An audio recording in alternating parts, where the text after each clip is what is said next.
Tapi kasusnya kalian harus belajar juga apendisitis ya, trauma abdomen ya. Apendisitis di upper atau di lower ya? Bawah sebenarnya ya. Jadi ya nanti di ini aja, di collab aja ya. Oke. Kita langsung mulai ya. Basic radiologi itu adalah anatomi ya. Jadi pasti kalau kuliah radiologi pertama kita review atau refresh anatomi. Mau nggak mau ini harus dihafal. Ya, mau nggak mau harus dihafal. Tapi kalau kalian sudah hafal anatominya, selanjutnya akan lebih mudah mempelajari patologinya. Ya. Jadi selanjutnya nggak dihafal, cukup dipahami saja. Ya. Kita mulai dari atas ya. GI tract paling atas yang bisa dilakukan pemeriksaan imaging itu dari esophagus. Kalau mulut mah nggak usah, tinggal dibuka kelihatan kan? Ya. Berarti kita bahasnya mulai dari esophagus ya. Mulai dari esophagus, lanjut ke gaster. Dari gaster ada duodenum, kemudian ileum, cecum, colon ascendens, transversum, descendens, sigmoid, rectum. Ya. Ini usus halus kita sebut ya, ada 3 kan ya, duodenum, ileum. Usus besar itu dari mulai cecum, colon ascendens, transversum, descendens, sigmoid, itu usus besar, dan rectum. Ya. Nah ini kan organnya ini bolong ya, jadi kayak saluran ya. Ini kita sebutnya haloviscus.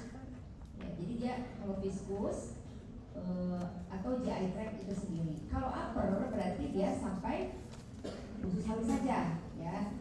Tapi nanti kasus yang harus kalian ketahui ada juga yang di lower ya. Batasannya lower dari mana? Batasan lower ini ileocecal, dari usus halus ke usus besar ya. Di usus besar yang paling awal ini namanya cecum, ada usus buntu atau appendix. Jadi appendix sebenarnya masuk ke lower ya. Iya, lower. Sedangkan yang lain ini adalah upper ya. Oke. Nah selain GI tract ya, selain traktus, selain haloviscus ini ada juga organ yang padatnya. Kalau ini kan berongga ya, tempat lewatnya makanan. Ada juga organ pencernaan yang padat yang sifatnya menghasilkan enzim-enzim pencernaan. Ya, nanti kita bahas juga ada gallbladder, ya, kemudian ada pankreas, gitu ya, dan ada liver. Oke, ini anatomi skemanya ya. Harusnya kalau upper GI tract kita sampai sini aja belajarnya, ya. Nah ini esophagus.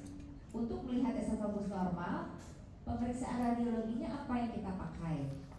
Yang paling sederhana itu namanya esophagografi. Ya, grafi itu gambar ya. Jadi esophagografi berarti gambar untuk melihat esophagus.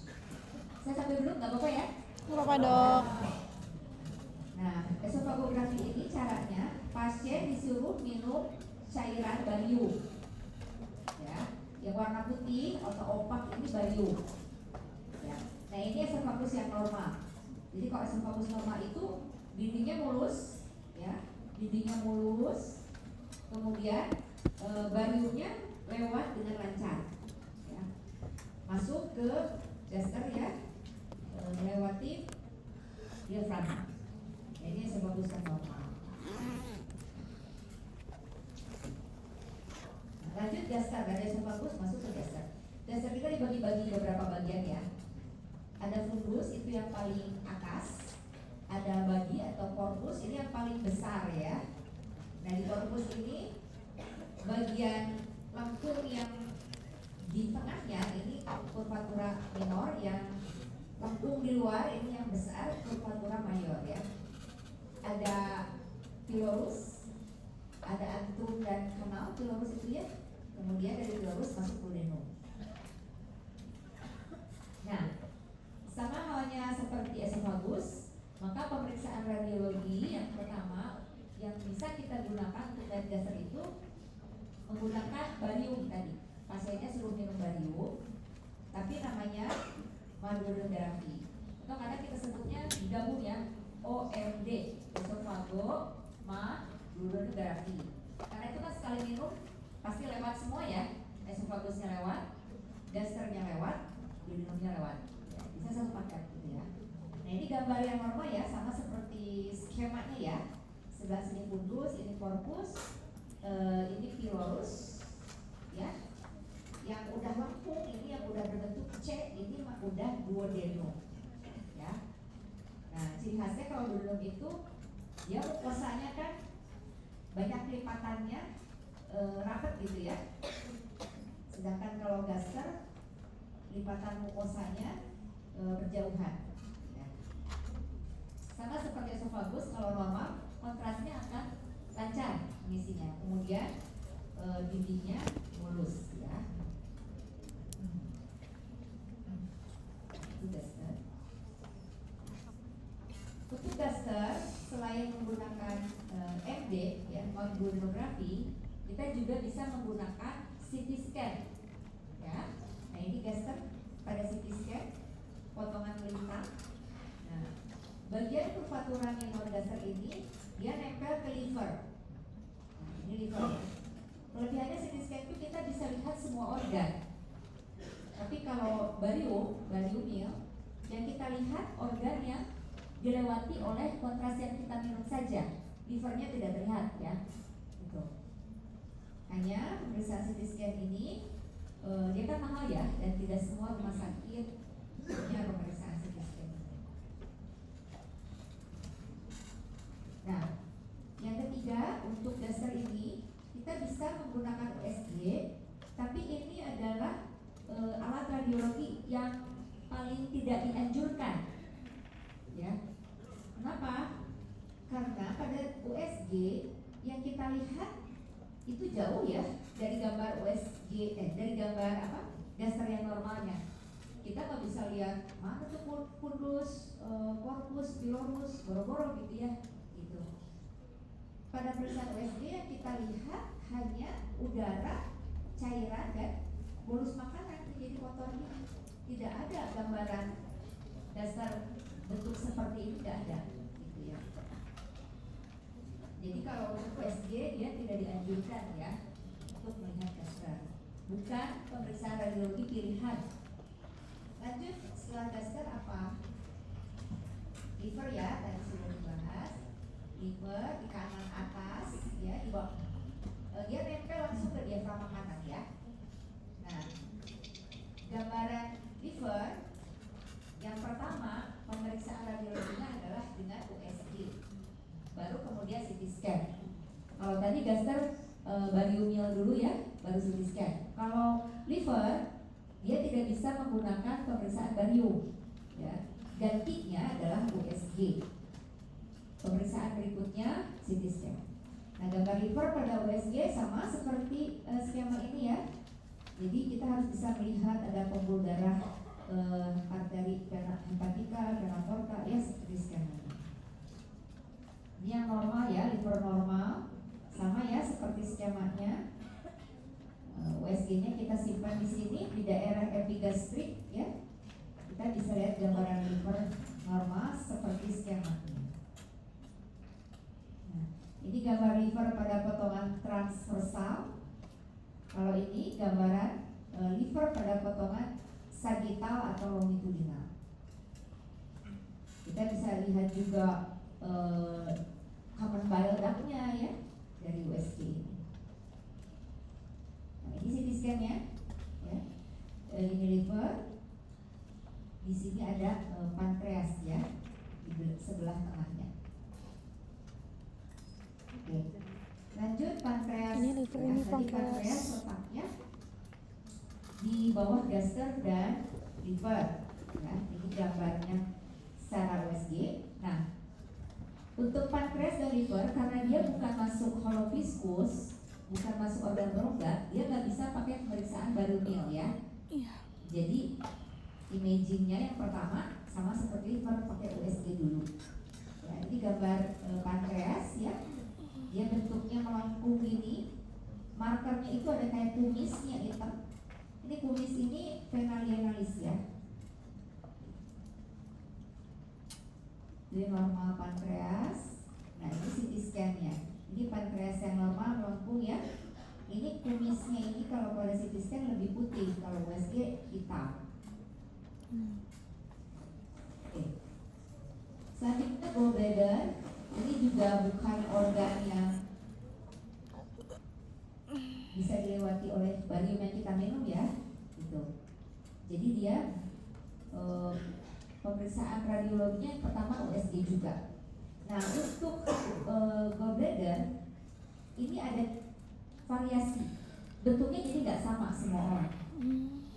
Ada beberapa variasi normal ya. Nah yang paling khas atau tipikal bentuknya seperti buah pir gini. Nah kalau nemu kayak gini gampang lah ya. Oh ini gallbladder ya. Gallbladder itu isinya cairan pedu ya. Iya. Cairan itu pada USG hitam warnanya atau disebut anechoic. Tadi juga vena lienalis hitam ya karena isinya darah ya. Jadi anechoic juga. Nah ini yang tipikal. Ada juga variasi lain, dia lonjong, memanjang atau disebut elongasi. Ada juga yang seperti huruf S. Nah huruf S jadi kayak ada beberapa tempat yang melipat, multiplocking. Ini juga normal ya, masih normal. Nah, sama seperti liver, sama seperti pankreas, gallbladder juga pemeriksaan lanjutan setelah USG adalah dengan CT scan. Nah, ini gallbladdernya ya. Karena dia cairan tadi ya, dia lebih hitam juga. Oke. Berikutnya spleen. Spleen juga sama ya. Organ padat bukan termasuk haloviskus, jadi tidak dilewati barium. Maka pertama pemeriksaannya dengan USG dulu. Ya. Spleen ini di kiri atas, di bawah diafragma kiri.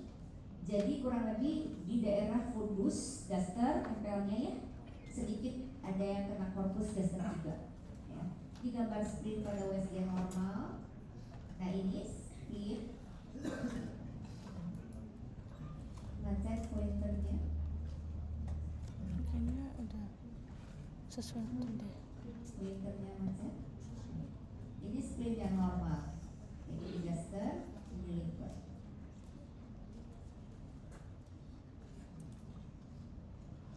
Oke.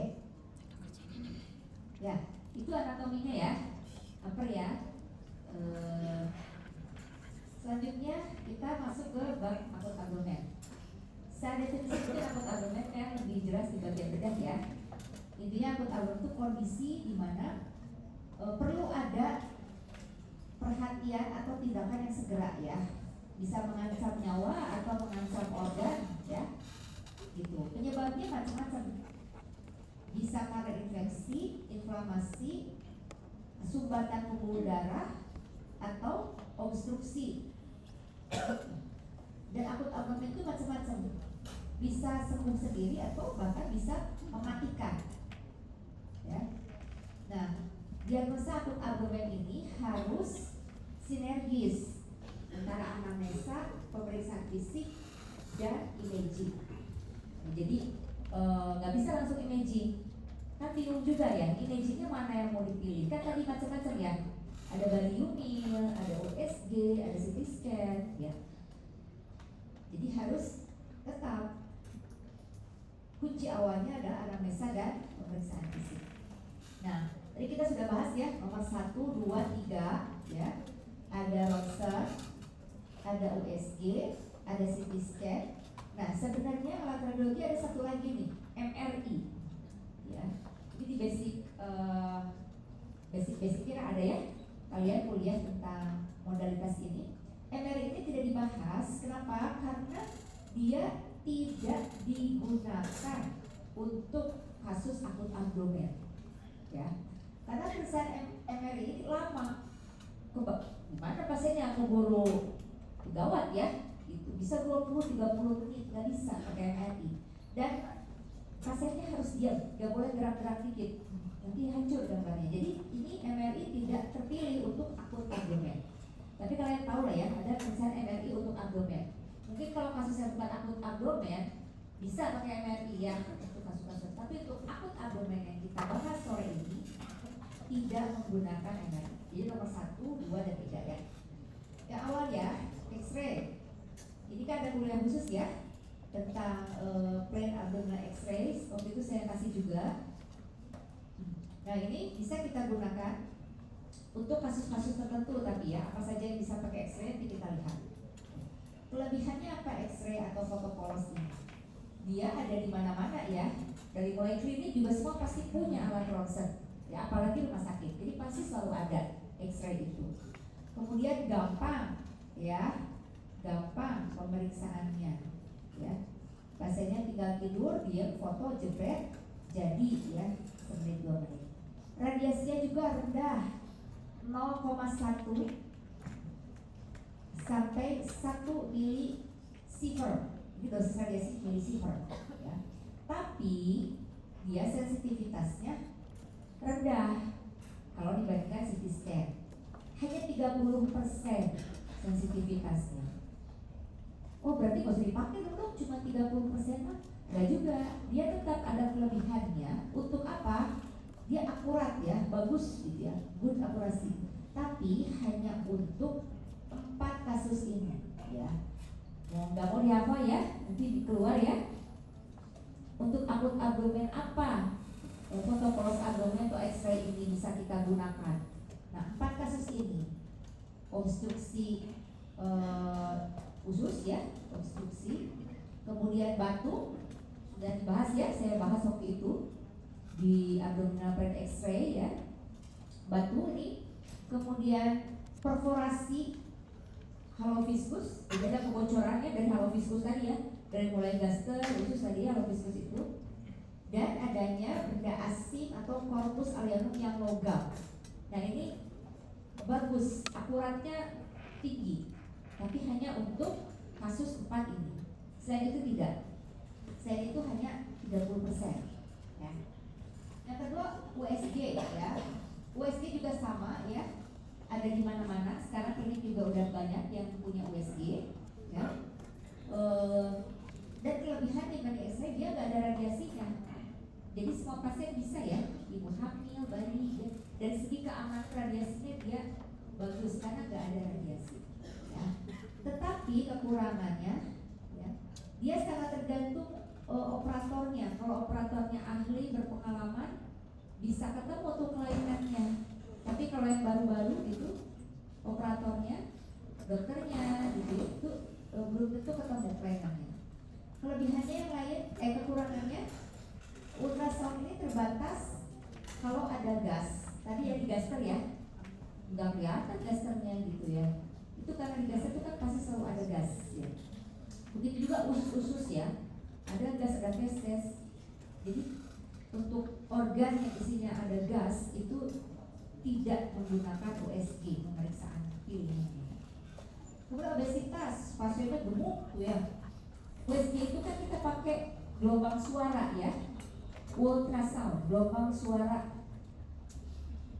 Kalau pasiennya gemuk, itu suara, gelombang suaranya nggak akan nyampe ke organnya.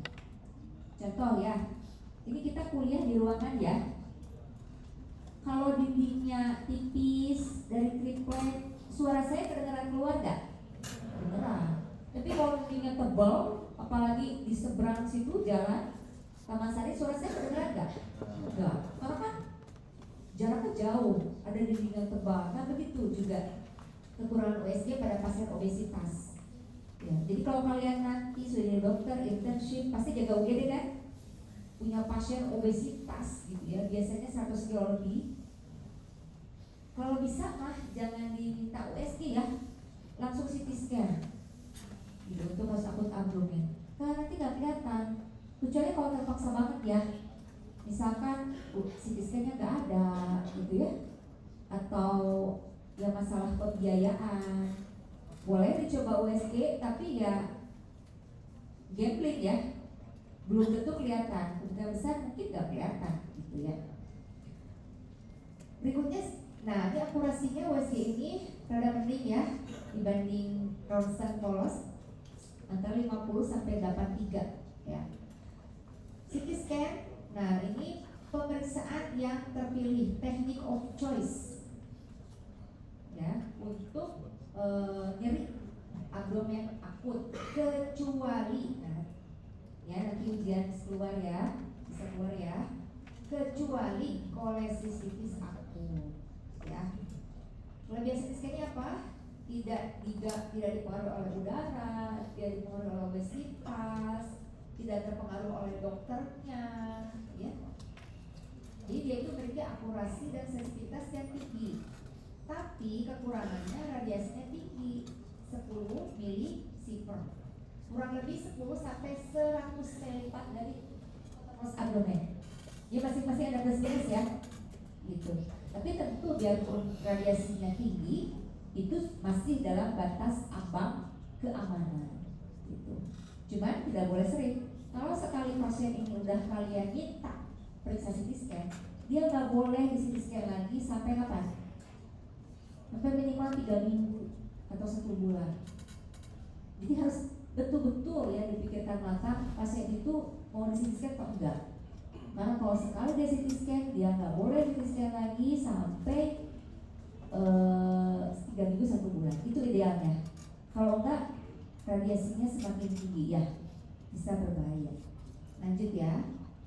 Nah, ini ya pemeriksaan akut abdomen itu ya, pilihannya tadi ya, PAR itu plain abdominal radiogram atau fotokromos abdomen ya, US, USG, CT scan. Nah, ini mau nggak mau ya, kalau kalian tadi sudah hafal anatominya, sudah paham, sudah hafal juga kekurangan kelebihan alat radiologi, maka tagar ini nggak usah dihafal sebenarnya. Ya, nih. Kalau pasien datang keluhannya nyeri di kanan atas, kalau kan apa anatomi kan langsung tak kanan atas ada apa aja? Oh ada liver, ada gallbladder gitu kan ya. Oh liver bisa nggak pakai PAR? Nggak bisa gitu ya. Apa dong? Tadi USG masih tinggi gitu ya. Kalau di kiri bawah, apa aja tadi kiri bawah? Ada kolon ya, itu organ rongga. Pakai USG gimana ya? Gitu. Ini plus minus ya, gitu. Makanya plusnya juga dikasih tanda kurung, ya. Bisa berguna, helpful, but only in special situation. Gitu. Kalau yang plus ini mah udah pasti oke. Tapi kalau yang plusnya masih dalam kurung itu only in special situation. Tadi kan ada beberapa diagnosis yang pengecualian itu ya. Nah itu harus diperhatikan. Oke. Sekarang langsung masuk ke case ya. Yang pertama appendicitis akut, ya. Appendicitis ini biarpun dia bagian dari bagian yang keluar dari sepung tadi, tapi dia kan organ rudimenter ya. Fungsinya bukan untuk pencernaan, ya. Dia lebih ke organ limfoid gitu. Nah, normalnya usus buntu ini kan kecil ya. Disebutnya juga kalau bahasa awam apa usus buntu itu? Umbai cacing. Jadi segede cacing itu kecil ya. Dia letaknya di kanan bawah. Jadi pasiennya pasti nyerinya di kanan bawah ya. Gejala khasnya. Nah pemeriksaan USG-nya kalau appendicitis itu kan itis itu radang. Jadi namanya radang pasti apa? Bengkak besar ya. Jadi kita akan mendapatkan gambaran appendixnya membengkak atau menebal ya. Diameternya batasannya itu lebih dari atau sama dengan 6 mili ya. Nah karena tadi usus buntu itu ya buntu ya, kecil, maka gambar USG itu struktur tubuler ya, ujungnya buntu. Beda dengan usus yang lain. Kalau usus lain itu gak buntu, dia akan sambung menyambung terus gitu ya. Tapi kalau appendix itu ujungnya buntu. Kalau kalian menemukan ya ini tubuler, ujungnya ini buntu, oh berarti ini appendix. Apakah appendix ini normal atau radang? Ukur diameter transversalnya berapa? Kalau lebih dari atau sama dengan 6 mili, berarti dia appendicitis. Ya. Yang kedua, cirinya apa? Ketika diperiksa aliran pembuluh darahnya dengan USG dokter, ini banyak merah-merah. Ini berarti pembuluh darahnya rame, artinya ada radang. Ya. Oke. Yang ketiga, clue-nya apa? Nah, sering juga appendicitis itu disebabkan karena sumbatan feses yang udah keras, hidrofekalit, ya, nyumbat, makanya radang. Gambarnya Karena keras dia seperti gambar batu ya. Gambar batu pada USG apa? Hyperechoic dengan acoustic shadow ya. Udah pernah dibahas itu dengan acoustic shadow. Nah, oke. Nah itu pada USG. Pada CT scan juga sama ya. Appendixnya membesar ukurannya, ya. Kemudian di sekitar ini banyak yang seperti awan. Ini peradangan di sini. Ya. Ini potongan longitudinalnya ya. Ini struktur tubulannya buntu. Ini appendix. Kalau yang ini usus ini sambungnya buntu. Tapi kalau appendix ujungnya buntu. Oke, itu appendicitis. Lanjut ke akut abdomen yang berhubungan dengan gas-gas, ya, gas-gas di usus atau malofiskus, ya. Yang kita sebut ileus, ya. Ileus dibagi dua besar, ya. Ada ileus fungsional, ada ileus obstruksi atau ileus mekanikal. Ya. Fungsional ileus artinya tidak ada sumbatan di ususnya, tapi fungsi peristaltik ususnya terganggu. Jadi dia lama-lama membesar, ya, karena terjadi penumpukan gas. Normalnya kan usus peristaltik terus ya, dia akan memompa, ya, peristaltik itu kan bergerak terus, mendorong gas, mendorong bolus makanan, mendorong feses ke distal. Tapi pada ileus fungsional, peristaltik kan terganggu, jadi numpuk semua tuh. Udaranya numpuk, fesesnya numpuk, ya, cairan numpuk, bolus makanan numpuk, jadi melebar dilatasi. Nah, kalau fungsi usus yang terganggunya hanya sebagian, kita sebutnya ileus lokal atau sentinel. Tapi kalau fungsi yang terganggunya semua usus, kita sebut generalized adenotic ileus atau bahasa zaman dulu paralitik, ya. Itu dari ujung ke ujung tuh diam semua ususnya, gitu, ya. Nah kalau obstruksi berarti ada sumbatan, tergantung sumbatannya di usus mana ya. Nah tadi kan saya udah bahas ya, ini patokan atas bawahnya mana nih GI tract ini. Tadi kan patokannya ileosekal ya. Jadi kalau di atas ileosekal berarti obstruksi usus halus atau letak tinggi. Tapi kalau distal dari ileosekal yang tadi berarti dia yang kenanya obstruksinya di usus besar atau ileus obstruksi letak rendah. Nah ini ciri-cirinya ya. Ini nggak akan terlalu saya bahas karena basicnya udah ya waktu pre-abdominal X-ray ya. Ini yang normalnya waktu itu. Nah ini kita berarti yang abnormalnya disesuaikan aja dengan tabel yang waktu pre-abdominal X-ray ya. Pada ileus lokal berarti ada pelebaran ya dari gelembung ususnya, tapi tidak semuanya, bisa 2 atau 3 ya.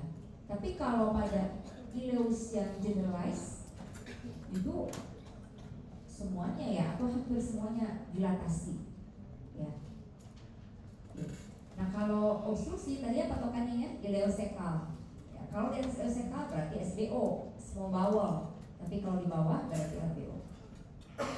Nah, ini adalah contoh obstruksi yang small bowel, SBO. Tahu dari mana ini usus halus? Small bowel, tahu dari mana? Coba absennya mana tadi? Ini udah dapat kan pre-abdominal X-ray ya? Boleh saya waktu itu. Gimana absen? Tahu dari mana itu small bowel? Karena dia tuh ada batasan mungkin atau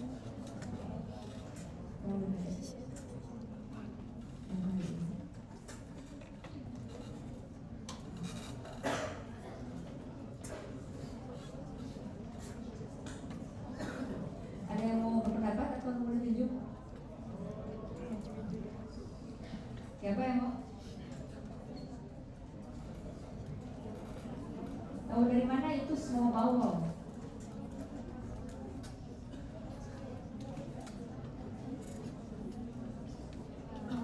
bentuknya mungkin kenapa Yusra, mana Yusra?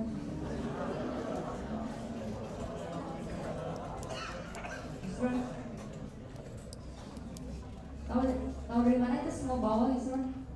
Ini kan mainnya banyak ya. Simpen aja, dibagi aja. Biar nggak ngantuk, udah capek kan. Sayap kanan, kuat. Pegang aja dulu nanti. Tergantung siapa yang paling. Ini sayap kiri. Untuk ketua kelasnya aja mas, jadi ini. Berarti kan enak, gak ditanya ya? Ketua kelas. Peraturan. Yusra, tahu dari mana itu semua bawah atau nggak tahu? saya bingung buat ngejelasinnya gimana karena dekat sama ini enggak sih dekat sama batasnya tuh dekat sama ini Yusra gimana Yusra? sama apa namanya Tahu dari mana itu semua bawah? motifnya yes Ya. Ada aplikasi kuasa nggak? Ya. ada juga circulation Ini ada aplikasi. Tepuk tangan. Tepuk tangan. Ya. Ini ada aplikasi regularis atau valvula Plika-plika ya. Nah, kemudian selain plika circularis, dia posisinya juga di tengah ya. iya di tengah Nah, berarti ini pasti usus halus. Dilatasi nggak? Ya ukur aja. Dosen Dilatasi. ukur juga, oh ini kok Kelihatan. banyak ya usus halusnya. Kalau mana kan udah 2 sampai 3 loop dia terlihat. Ini kok banyak banget, udah Oh, pasti 2, ini kan 3. dilatasi ya. Nah, itu pada apa? Pada X-ray ya. Tadi X-ray itu kan bagus ya akuratnya untuk kasus obstruksi holomiskus ya. Jadi ini sangat membantu untuk diagnosa. Kemudian pada USG-nya, kalau normal tadi kan USG kalau viskus jadi dianjurkan ya, karena banyak udara. Jadi kalau normal nggak kelihatan tuh, gaster, usus itu nggak kelihatan kalau USG normal.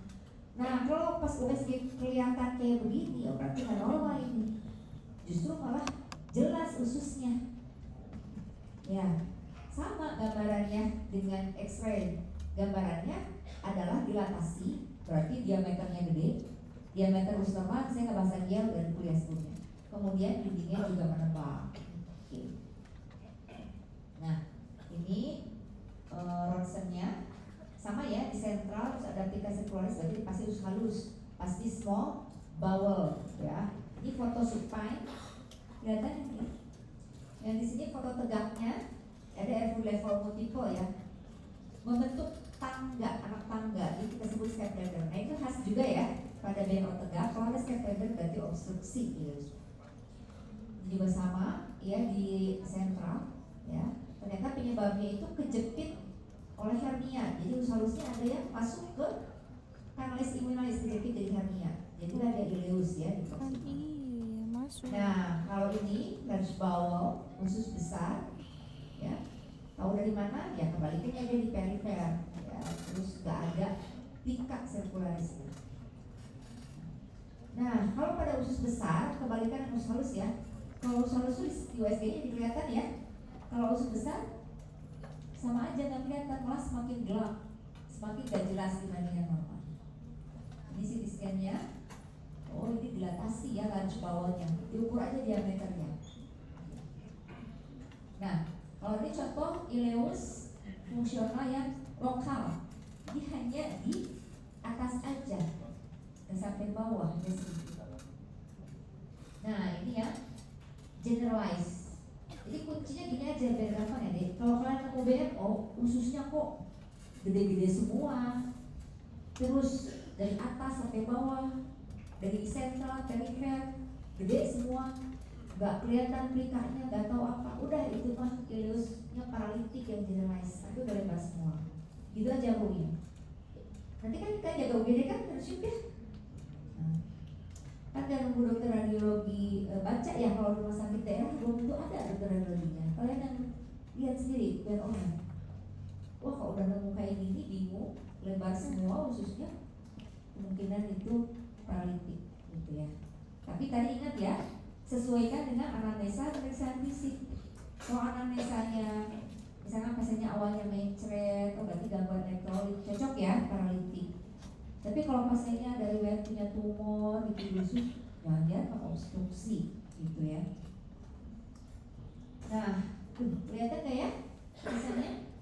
Nah, volvulus itu sebenarnya, klinisnya sama dengan ileus obstruksi, tapi volvulus ini beda mekanismenya. Kalau tadi kan ileus obstruksi karena ada yang menyumbat, ya. Kalau volvulus ini penyebabnya karena terpuntir, gitu. Sama, menyumbat juga udaranya nggak bisa lewat, tapi mekanismenya karena terpuntir. Ya, volvulus ini ada gastrik, ada intestinal. Intestinal dibagi lagi. Ada midgut itu berarti ususnya di tengah. Ada di sekal volvulus, ada di sigmoid. Nah, nggak mau harus balik lagi ke anatomi tadi ya. Nah, ini suka keluar ujian juga ya. Ini ada ciri khasnya. Kalau yang kena itu sekal volvulus, berarti yang kepuntirnya kan sekum ya. Sekum tadi di kanan bawah ya. Iya. Nah, maka si ususnya ini yang dilatasi ini, dia akan miringnya ke kiri atas. Ini kan kepuntir kan. Sebaliknya kalau sigmoid volvulus, sigmoid kan di kiri bawah, ya. Jadi ujungnya atau miringnya dia ke kanan atas, gitu. Ya, ini yang tipikalnya. Berarti nanti yang perlu cek history. Terus kalau yang lain, kalau sekal volvulus dia masih kelihatan ke haustra-nya. Ini teh. Tapi kalau yang sigmoid biasanya haustra-nya hilang. Jadi mulus aja gitu volvulusnya. Nextnya untuk sigmoid volvulus ada beberapa sign ya. Ini suka keluar ujian juga. Ada kopi bean, dia seperti biji kopi. Karena dia mulus kan ya, ada haustra-nya. Dia seperti biji kopi. Ada juga namanya Freeman-Daniels sign. Ini adalah gambaran kelihatan ada 3 garis gitu ya. 3 garis yang ujungnya itu mengarah ke titik obstruksi atau titik kepuntirnya. Ya, katanya begitu. Oke. Nah, pada USG biasanya untuk USG ini kita mau lihat pembuluh darahnya, ya. Pakai USG dengan Doppler untuk lihat pembuluh darahnya. Kalau pembuluh darahnya muter-muter seperti pusaran air, wah ini berarti benar di volvulus ya. Karena volvulus itu kan terpuntir, usus terpuntir, pembuluh darah ikut terpuntir. Jadi harusnya pembuluh darah kan lurus-lurus gitu ya. Ini pembuluh darahnya kepuntir, jadi seperti pusaran air disebut whirlpool sign ya. Nah, itu kasus gawat daruratan. Gejalanya sama dengan obstruksi ya, pasiennya nggak bisa kentut, mual, muntah dan sebagainya. Selanjutnya itu susepsi. Ini juga secara klinis sama ya, menyebabkan obstruksi. Pasiennya di perut, kembung, mual, muntah juga. Tapi beda mekanismenya. Kalau tadi volvulus itu kepuntir, kalau itu susepsi, kenapa? Masuk. Lipet. Sama kayak kaos kaki yang udah longgar, melorot gitu ya. Nah, jadi kan bertumpuk ya, ada lapisan yang bertumpuk. Nah, gambarannya, pemeriksaannya apa untuk intusepsi? Pemeriksaannya USG.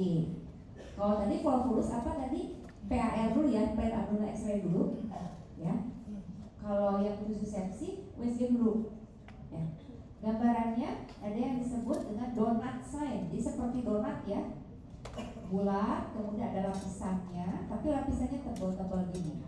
Ya, ini menandakan usus yang bertumpuk tadi, ya, melorot ya. Oke, pada potongan transversalnya donut sign, ya. Tapi kalau pada potongan longitudinal atau oblik, ya. Ini gambarannya ini, ya.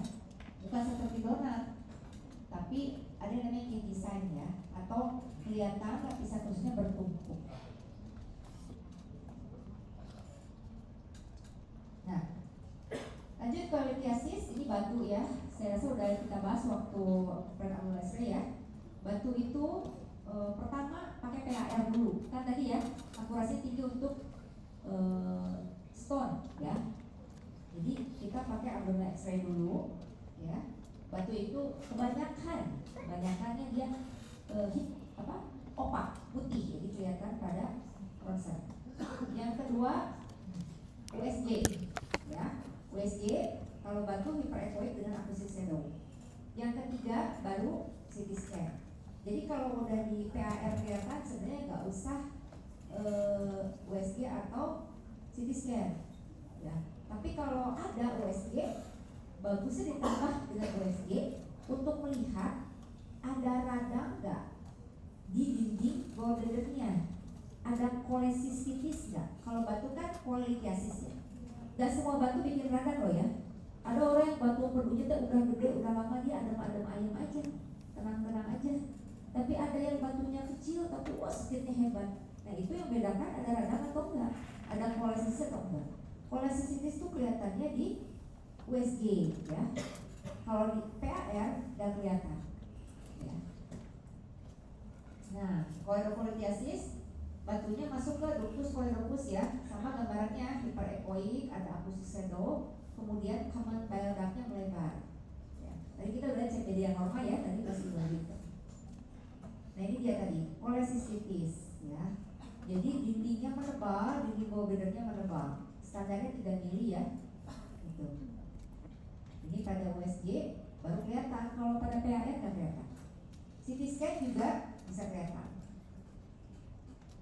Nah, ini yang paling berbahaya ya. Emphysematus kolesistitis. Jadi kolesistitis yang sudah berat ya, yang sudah berat. Jadi ada ada udara gitu ya, ada udara di dinding dan sekitar dindingnya. Nah, ini ada udara hitam ini. Emphysematus itu life threatening ya, bisa mengancam nyawa. Hati-hati kalau emphysematus kolesistitis itu harus konsul dokter bedah langsung ya. Nah, pada X-ray kita lihatnya ada udara bebas ya. Pada USG nggak kelihatan. Harusnya kan gallbladder tadi pemeriksaan pertama pakai apa? USG ya. Kan jelas tuh ada yang kayak tir, kan sejelas itu gallbladder normal pada USG. Tapi kalau pada emphysematus kolesistitis malah nggak kelihatan, malah kayak gaster. Hati-hati, ini berarti isinya udah udara sih. Bahaya ya. Ini life threatening. Jadi kalau orang menemukan kayak gini harus segera masuk dokter bedah. Akut pankreatitis, ini kita udah lihat ya, pankreas normal ya. Nah, kalau yang itis berarti radang ya. Biasanya dia membesar dulu di bengkak, kemudian di sekitarnya ada cairan. Ini pada USG ya. Nah, dia membengkak, ada ukuran-ukurannya ya. Pankreas itu ada pankreatis, dia membengkak, kemudian dia lebih hitam dari pankreas normal tadi ya. Dan fenolianalisnya kok bisa nih nggak jelas ya, karena hitamnya mirip-mirip. Nah ini yang gambar yang ini dia udah parah, udah hancur, udah nekrosis pankreasnya. Jadi pankreasnya udah terisi udara, sama seperti emphysematus kolesistitis tadi. Bentuknya udah nggak kelihatan, udah isi udara semua. Nah pneumoperitoneum definisinya adanya udara bebas ya. Saya nggak akan bahas detail, udah di abdominal X-ray ya. Tanda-tanda ininya juga udah dibahas waktu itu. Ureterolithiasis. Nah ini batu pada ureter ya, batu sama hyperechoic dengan acoustic shadow. Kalau ada batu di ureter, maka pasti akan menyumbat saluran di proksimannya, urin nggak bisa lewat, jadi pasti ada dilatasi dari pelvocalyces ya. Ini di X-ray-nya kelihatan opak, ini di USG-nya kelihatan hyperechoic acoustic shadow, dan ini pada CT scan-nya ya. Lanjut trauma abdomen. Nah ini key-nya ya. Jadi kalau yang jadi dokter intensif pasti jadi OGD ya. Pemeriksaan baku emasnya apa? Untuk abdomen trauma, baku emasnya adalah CT scan. Ya, CT scan. Tapi kalau yang pertamanya itu adalah FAST. Ya, jadi kalau gold standard CT scan, tapi kalau first time-nya FAST. Masih singkatan ya, Focus Abdominal Sonogram Pro Trauma. Dia portable ya. Jadi USG-nya yang datangin pasien, bukan pasien yang dorong radiologi, ya. Use primarily. Tapi FAST ini hanya untuk melihat adanya kebocoran cairan, ya, di peritoneal. Kalau trauma kan kita mikirnya perdarahan, darah kan cairan ya. Jadi FAST itu cuma melihat adanya cairan bebas di abdomen. Ih, kok ada cairan di abdomennya? Pasien trauma, oh perdarahan nih, gitu ya. Tapi kan gak jelas perdarahannya dari mana, ya kan? Dengan USG itu belum tentu gitu terlihat. Nah, kalau fasnya udah positif, ada cairan, harus segera ke CT scan, ya. Nah, CT scan untuk trauma itu harus dengan kontras, kecuali kalau ada kontraindikasi yang mutlak, ya. Nah, dengan CT scan kontras kita bisa lihat, oh tadi di fasnya ada cairan, oh berarti ada perdarahan nih. Dari mana perdarahannya? Apakah ada organ yang robek, laserasi, atau pembuluh darahnya putus? Tidak tahu ya kita ya. Nah, di sini saya nanti terlihat. Ya. Yang paling sering organ yang terkena kalau trauma itu, ini berdasar urutan ya. Dari yang paling sering sampai yang paling jarang. Yang paling sering itu ini spleen. Ya, spleen di mana tadi? Di atas ya. Yang kedua liver, kanan atas. Yang ketiga ginjal, kemudian bladder. Ya, jadi paling sering itu spleen. Nah, ini contohnya laserasi pada liver ya. Kita udah lihat tadi liver normal seperti apa. Kalau ada laserasi atau hematom, maka di dalam livernya itu ada yang hitam-hitam gini, ada yang hipodex. Ini darah berarti ya, cairannya. Nanti ada grading-gradingnya, tapi kalau untuk kalian tidak perlu tahu ya. Intinya, oh udah mulai ini berarti normal livernya. Nah, ini pasien yang B ini dia ada dua, ya. Dia ada perdarahan di liver, ada juga di spleen, ya, ada robek sih. Nah, ini juga sama ya, di livernya ada hematom. Nah, bedanya kalau hematom itu ada yang subkapsuler, ada yang intraparenkim, ya. Kalau laserasi pasti di intraparenkimnya. Nah, ini udah lebih apa namanya? Lebih parah lagi ya, gitu. Udah kelihatan jelas ini parenkim spleen. Nah, ini pada USG. Nah, USG kan tidak terlalu jelas ya, ya. USG tidak terlalu jelas. Makanya kalau untuk trauma, USG itu untuk melihat cairan bebas aja. Tapi untuk melihat organ mananya yang terkena laserasi dengan CT scan. Nah, contoh pada pasien begini ya. Ternyata begitu CT scan, oh ini robeknya hancur lebur ya, udah robek kemana-mana, terus ini hematomnya darahnya udah besar. Oke, ya itu mungkin ya, pasti ya, jam kurang 10. Ada yang bertanyakan?